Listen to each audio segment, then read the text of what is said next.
Συγγνώμη φίλε που ενοχλώ και πάλι, μα είναι ο πόνος μου και η πίκρα μου μεγάλη. Πως μπόρεσες και ράγισες την αδολή καρδιά της, για τα χαμένα τώρα πια να κλαίει τα όνειρά της. Αμαρτία φίλε, έτσι να της φέρεσαι, φύγε μακριά της αν δεν ενδιαφέρεσαι.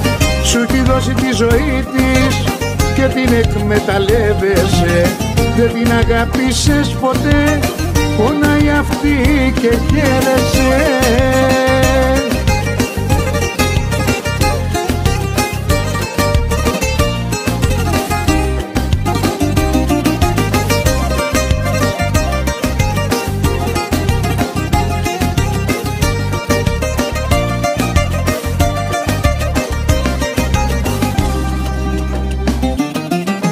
Σε αγαπούσε, σε όλα ήταν κυρία και εσύ την πληρώνες μ' αχαριστία.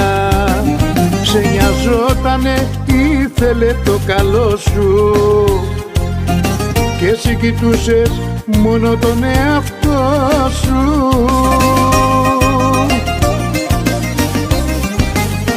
Αμαρτία φίλε, έτσι να της φέρεσαι, φύγε μακριά της αν δεν ενδιαφέρεσαι.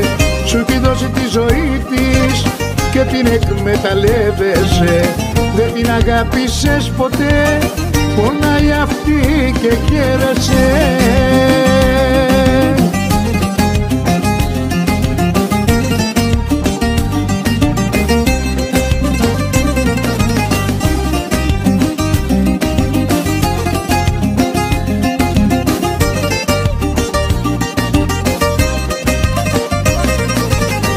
Αμαρτία φίλε, έτσι να της φέρεσαι, φύγε μακριά της αν δεν ενδιαφέρεσαι.